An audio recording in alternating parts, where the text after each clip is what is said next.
Okay, so yeah, I've had trouble with this top section.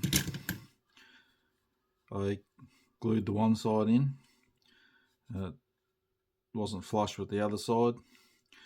This is what I was worried about when I saw how it was engineered. So I've got to put some putty in there by the looks of it, and I might have to re-glue it and pinch it again. It's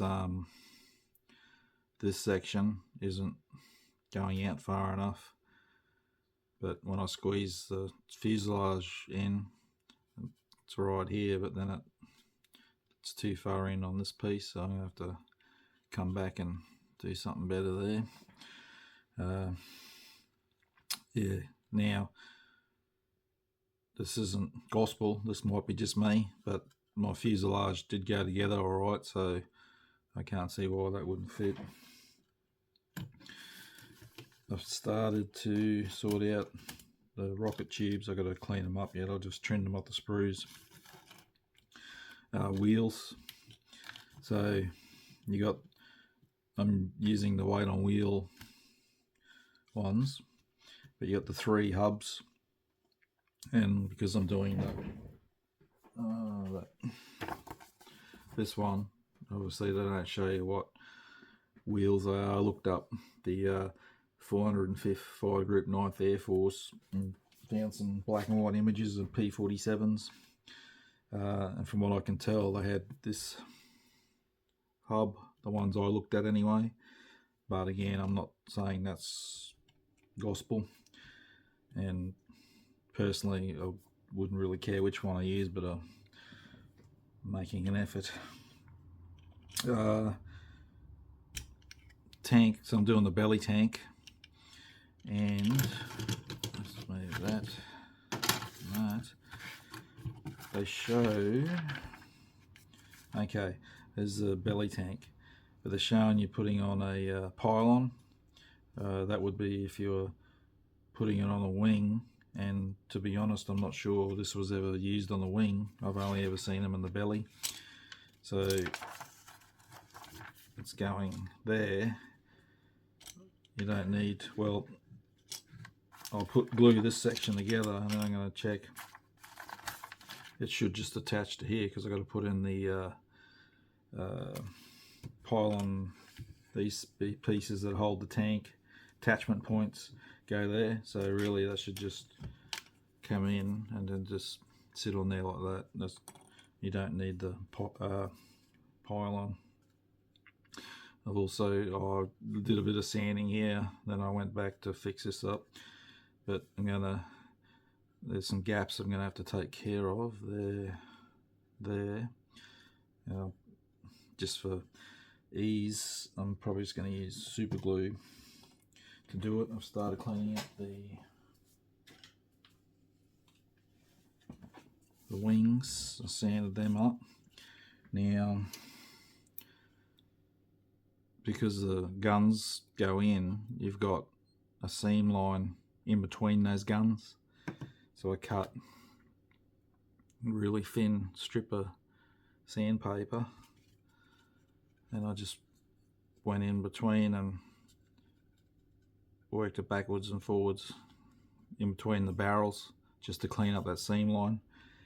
If you had a nice narrow file you could do it as well, but you're careful with the file, you don't go hacking too much plastic off. Yes, that's still bent. Like I said, if I keep straightening it as I go, it'll just snap off. I'm trying to avoid that if possible. Yeah, so this is a bit disappointing, and I'm also worried, like I mentioned last time, about this the 4 pieces going around the engine. I'm concerned about that now, especially after I've experienced that.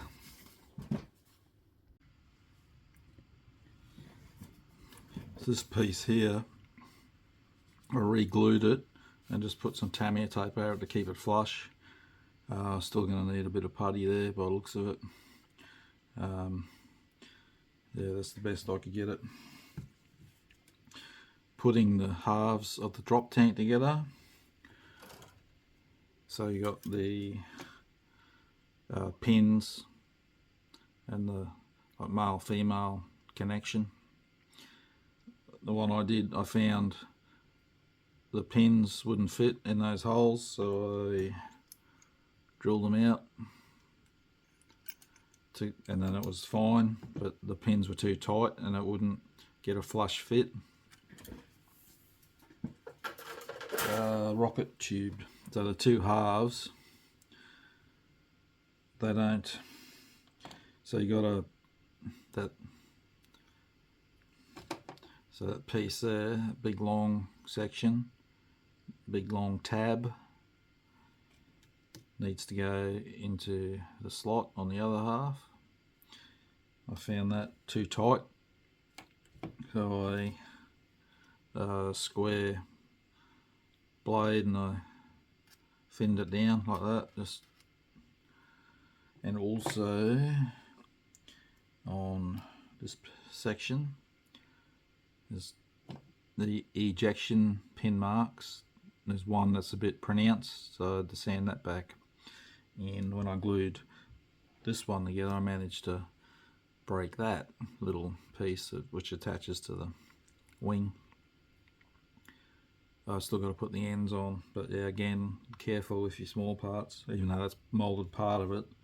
Like that piece there is what I broke, just being clumsy, I suppose. So I've got to still put pieces on them and clean up the seams. They have managed to engineer it that like you only need to clean up from there to there. They've made that part of the frame is covers the seam line, which is good. Underneath needs sanding. The wheels went together alright. The hubs fit in, no worries, but they're really tight, so you push them in. Only thing is with any kit, when you got two halves of wheels, when you clean up the seam, you're going to lose tread. So crisscross tread's pretty good. You just get a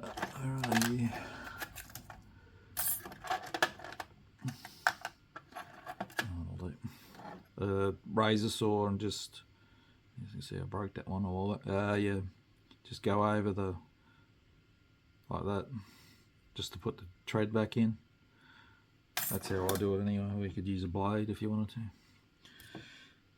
but otherwise, yeah, they went together right. And I started the rudder. So the rudder is pretty much one piece, except for this piece here. It goes in and glues in like an insert, and then it will just fit on the end. Well, should do. I haven't tried it yet. Like so. Oh, I've got to square it up properly, but I might have to clean these, or the inside of those grooves, to make it fit better, but it will fit. So shortly I can take that off, and then I'll start cleaning up these seams.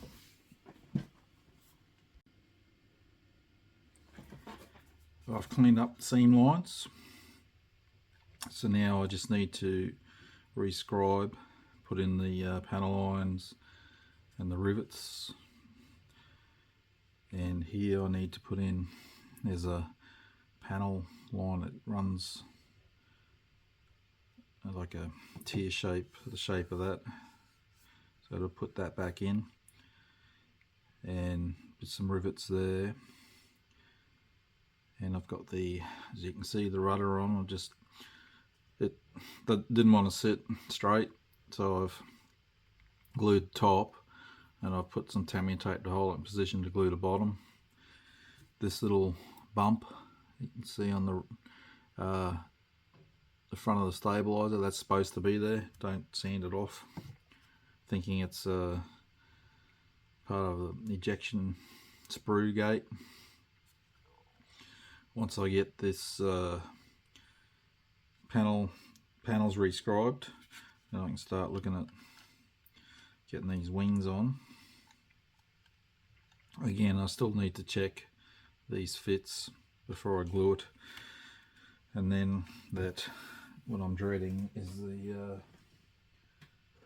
putting on the nose, the cowl, other way. Sorting all this out. Still a bit sus on how that's going to go, but I shall soon see. Okay, wings are glued on, so I'm pretty happy with the fit. There's a couple of little areas I'm going to need a bit of putty, but overall they fit good, and they're flush with the wing root, which is the main thing. Underneath, again, I'm going to need a bit of putty in a few areas, just a smidge, you know, it's just a small tiny gap. Yeah, I'm pretty happy with how they fit. The instructions say glue this on to the engine, then put it on, but I think I'm better off gluing, which I have the engine on, and then fitting the bottom on and dry fitting the 4 pieces to make sure it's going to line up. It's yeah, like I said, I'm a bit suspect on how it's all going to go together, and I need to paint that zinc chromate on top there because it's possible, oh yeah, you might see a bit of it through looking inside the engine. Yeah, so that's where I'm at, and that is where I'm stopping for today because we're back into the heat and it's very hot in here already. It's getting unbearable.